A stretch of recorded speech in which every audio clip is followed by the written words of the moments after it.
Okay, so let us talk about a function which is invertible in nature. तो invertible का मतलब क्या होता है? देखो, अगर कोई फंक्शन है, so we are talking about invertible functions. ठीक है, अगर कोई फंक्शन है एग्जिस्ट करता है, late us say f from a to b. ठीक है, अगर इस फंक्शन को देखते हुए हम एक ऐसा फंक्शन डिफाइन कर सकते हैं जो b के किसी एलिमेंट को a के किसी एलिमेंट से मैप करता हो. ठीक है, then this g will be called the inverse of f. So g will be called the inverse of f. Okay, यानी कि मैथमेटिकल लैंग्वेज में अगर हम y equal to f x लिख रहे हैं तो हम क्या लिख सकते हैं? g of y is equals to x. Or in other words, since y is equals to fx, you can write it as g of fx is equals to x. Now सबसे पहले ये g of fx है क्या? इसको हम लोग बोलते हैं composite function. Why composite function? Because this is of course a function. This g of fx can be named as h of x. ठीक है, g of f, g of f को हम लोग बोल सकते हैं h of x. ठीक है, so this will be called as x. सो इस तरह का रिलेशन अगर एग्जिस्ट करता है, अगर कोई ऐसा फंक्शन है f जिसके लिए ये रिलेशन ट्रू है, ठीक है, इस तरह का फंक्शन हम डिफाइन कर पा रहे हैं, and for which this relation holds good. ठीक है, दिस रिलेशन होल्ड्स गुड को एक और तरीके से लिख सकते हैं जो कि ज़्यादा पॉपुलर वे है लिखने का, बिकॉज यहाँ पे हमने लिखा कि g, अगर इस तरह का रिलेशन पॉसिबल है इसका मतलब ये है कि g को हम f इनवर्स बोल सकते हैं. तो हम क्या लिख सकते हैं यहाँ पे? f inverse of f x. इस वाले रिलेशन को हम लिख रहे हैं इस तरह से, f inverse of f x is equals to x. ठीक है, अगर इस तरह का पॉसिबिलिटी अराइज होता है किसी फंक्शन एफ, किसी फंक्शन एफ के साथ, then we call f to be an invertible function. Now what is the criteria for a function to be invertible in nature? ठीक है, the criteria for a function to be invertible that it should be, in fact it must be bijective. ठीक है, अब समझते हैं कि ये ऐसा क्यों है, बाइजेक्टिव फंक्शंस ही इन्वर्टिबल क्यों होता है और कि कोई फंक्शन इन्वर्टिबल क्यों नहीं हो सकता है. ठीक है, तो इसको समझने के लिए हम देखते हैं यहाँ पे एक एग्जांपल. लेट्स से आपके पास एक सेट है A, लेट्स से दूसरा सेट है आपके पास B. ये A है, ये B है, यहाँ पे कुछ एलिमेंट्स हैं, यहाँ पे कुछ एलिमेंट्स हैं. ठीक है, आपने इसको मैप किया, A के एलिमेंट्स को B के एलिमेंट्स के साथ मैप किया. ठीक है, एंड इस तरीके से मैप कर दिया आपने. लेट अस से कि एक एलिमेंट B में छूट गया. ठीक है, this is left out. So this is not an onto function. Bijective होने के लिए क्या ज़रूरी है? बाइजेक्टिव होने के लिए क्या ज़रूरी है? बाइजेक्टिव का मतलब हमने पिछले वीडियो में बताया था कि it means it's one one plus onto दोनों. ठीक है, तो लेट अस से ये वन वन तो है, वैसे दिख रहा है ये वन वन तो है, ये वाला फंक्शन जो हमने अभी डिफाइन किया है, तो ये वन वन तो है, दिस इज ऑल राइट. ठीक है, इसमें कोई दिक्कत नहीं है, पर ये ऑन टू तो नहीं है. ठीक है, तो क्या ये फंक्शन इन्वर्टिबल होगा? तो वापस आते हैं फंक्शन के डेफिनेशन पे. फंक्शन का डेफिनेशन क्या बोलता है? फंक्शन का डेफिनेशन बोलता है कि there exists one and only one y belonging to b for every element x belonging to a. ठीक है, मतलब ये कि for every element, this is the keyword, for every element, for every element x belonging to a there should exist one and only one y belonging to b. यानी कि कोई भी element जो पहला सेट है हमारा, उसमें से कोई भी एलिमेंट छूटना नहीं चाहिए. ठीक है, अब यहाँ पे देखो कि यहाँ पे इस वाले फंक्शन में, देखो कोई भी एलिमेंट छूटा नहीं है, है ना, ये कोई भी एलिमेंट छूटा नहीं है.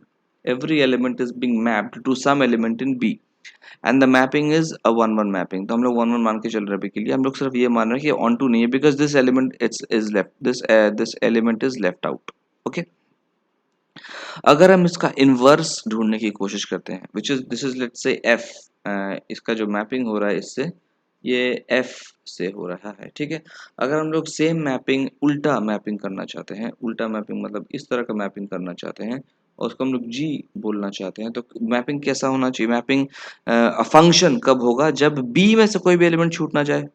लेकिन क्योंकि ये ऑन टू नहीं है तो बी में से एक एलिमेंट छूट जा रहा है, तो इसका मतलब यह है कि जी जो है, जी जो रिलेशन होगा that relates an element of be with an element of A, that relation can not be called a function because an element of being b is being left out of the functional rule।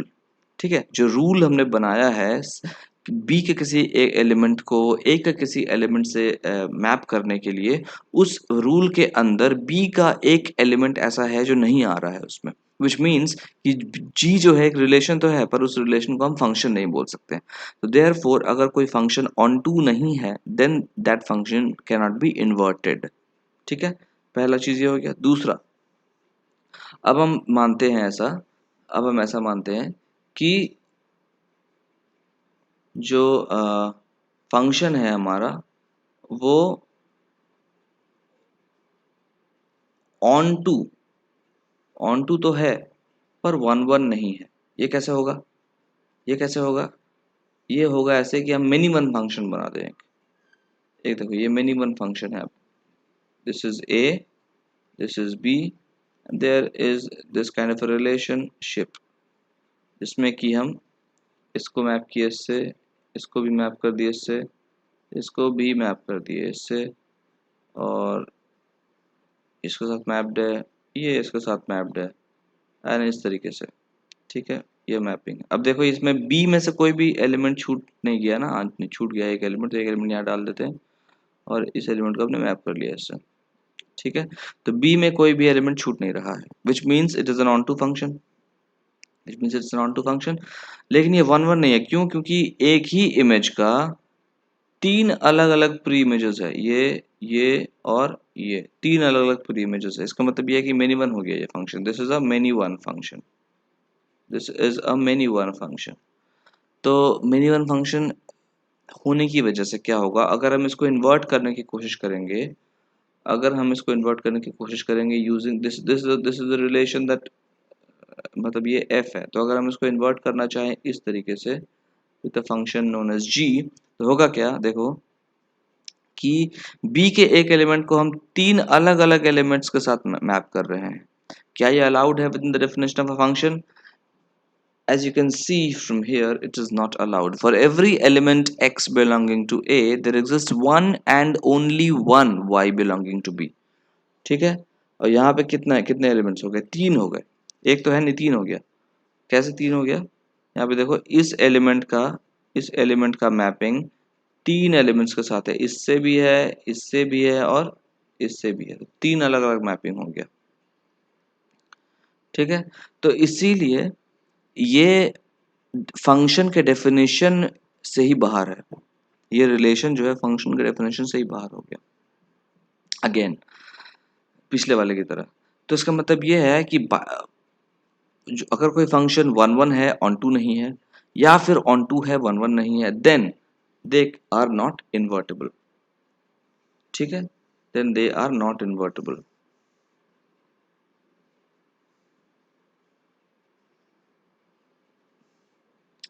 तो अगर bijective होगा तो invertible होगा, ये कैसे?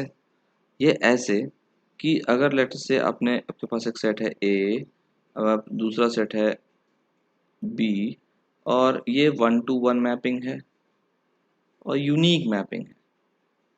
ठीक है, और ऐसा मैपिंग है कि बी का कोई भी एलिमेंट लेफ्ट आउट नहीं हो रहा है। तो अगर हम कोई ऐसा फंक्शन डिफाइन करना चाहें जो बी के एलिमेंट्स को मैप करता हो ए के एलिमेंट से, then there is no problem, क्योंकि बी के सारे एलिमेंट्स का कोई ना कोई इमेज एग्जिस्ट कर रहा है ए में। which is the condition to be satisfied by a function, and the second condition to be satisfied by a function is that no two elements of b no two elements of sorry no two elements of a for for g to be a function, no two elements of a should be mapped to the same element of b. ठीक है, तो दूसरा function भी यहाँ पर satisfy हो रहा है। कोई भी दो एलिमेंट ए में ऐसा नहीं है जिसका सेम प्री इमेज एग्जिस्ट कर रहा हो बी में। ठीक है, एंड ऑल्सो कोई भी एलिमेंट बी में ऐसा नहीं है जिसका कोई भी मैप एग्जिस्ट नहीं कर रहा है ए में, तो वो कंडीशन भी सेटिस्फाई हो रहा है। इसका मतलब यह है कि bijective functions are the perfect candidates for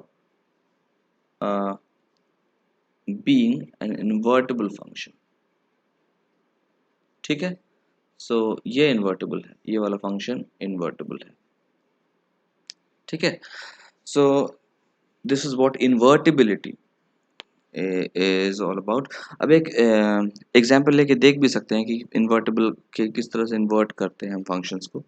तो हर जगह पे एक्सप्लिसिट रिप्रेजेंटेशंस पॉसिबल नहीं होता इन्वर्टिबल फंक्शन का, पर एक एग्जांपल लेके देख सकते हैं कि हम लोग क्या एक्सप्लिसिट रिलेशनशिप निकाल सकते हैं क्या किसी फंक्शन का।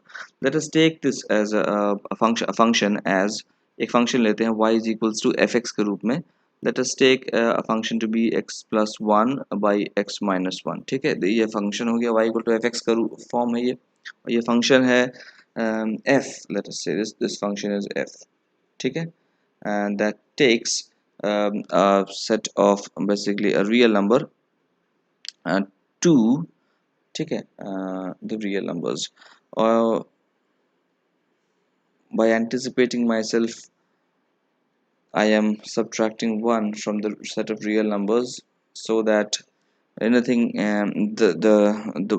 so that I am okay with the domain of the function। और हम आगे देखेंगे कि ये क्यों क्यों हम ऐसा लिख रहे हैं।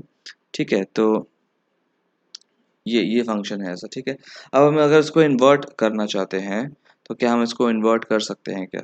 तो क्या हम इसको इन्वर्ट कर सकते हैं, देखते हैं। Cross multiply this thing, we have got this. ठीक है, so this is y x minus y is equals to x plus one. अब इस x वाले टर्म को सेम तरफ लेके आओ, तो this is y minus one into x, और ये हो गया वन प्लस वाई।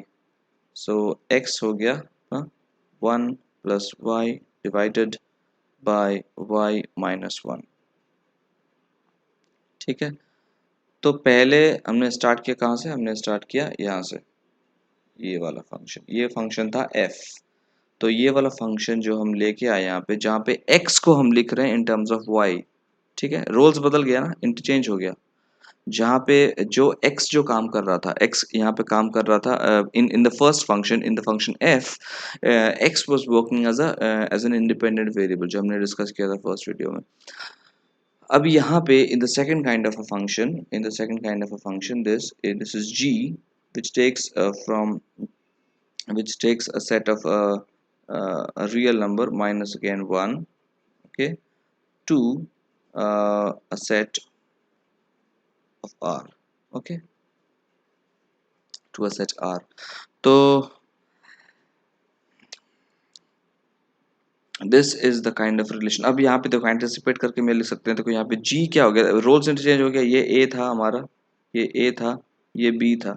अब यहाँ पे ये क्या हो गया, ये b हो गया, ये a हो गया। तो आप देख सकते हो, आप देख सकते हो कि इफ यहाँ पे भी जो हमने r लिखा है, ये एक्चुअल में क्या होना चाहिए, r माइनस वन होना चाहिए, because it has to be same. यहाँ पे सेम ही होना चाहिए ना एक तरह से, तो लिख सकते हो वैसे आप चाहो तो। ठीक है, it doesn't make any much difference, हम बाद में सीखेंगे ये क्यों आ रहा है, ऐसा क्यों हो रहा है। ठीक है, पर I am just trying to show you कि अगर आपके पास कोई ऐसा फंक्शन है, ये कोई ऐसा फंक्शन है, तो उसको इन्वर्ट कैसे करते हैं। This is the procedure to invert it. और इन द फाइनल स्टेप आप क्या कर सकते हो, इसको यूजुअल नोटेशन में लिख सकते हो। यूजुअल नोटेशन में क्या बोलते हैं, मतलब कन्वेंशनली हम x को हमेशा इंडिपेंडेंट वेरिएबल के रूप में लिखते हैं इन कैलकुलेशन, y को हमेशा हम डिपेंडेंट वेरिएबल के रूप में लिखते हैं। तो अगर उसको हम इंटरचेंज भी करते हैं, उसके नाम को बस इंटरचेंज करते हैं, x को y बोल देते हैं, y को x बोल देते हैं इसमें, तो we are left with y is equals to x plus one by x minus one. ठीक है, तो वापस से वही फंक्शन आ गया। तो basically this is the inverse of the function, this function is the inverse of this function basically। ठीक है, तो um, this is what about what I wanted to say about the invertibility of a function। ठीक है, um, I hope I've not done any calculation mistakes here। Looks good to me। Yes, it looks good to me। Okay, fine, so this is okay। um, सो अगर आपको ये function दिया जाए और आपको बोला जाए कि explicitly find the inverse of the function, तो तरीका यही है कि आप अपने जो y को x के रूप में एक्सप्रेस किया था, आप कुछ मैनिपुलेशंस करो इक्वेशंस में और x को y के रूप में एक्सप्रेस कर दो, and then finally interchange the labels, call x as y and y as x, so that will be your inverse function. लेकिन थियोरेटिकली जानना ज़रूरी ये है कि कोई फंक्शन इन्वर्टिबल तभी होता है अगर वो बाइजेक्टिव होता है। ठीक है, so this was what I wanted to talk about invertibility. और इन्वर्स फंक्शंस का बहुत यूज़ है एक्चुअली, बहुत यूज़ है, खासकर इन्वर्स ट्रिग्नोमेट्रिक फंक्शंस का बहुत यूज़ आता है आगे कैलकुलस वगैरह में, बाकी बहुत सारे एग्जांपल्स में, बहुत सारे केसेस में। So now next we will see how to find out the domain and range of a function, followed uh, by how do we or in fact what do we mean by the operation of differentiation or differentiating a function। Okay, so see you in the next video।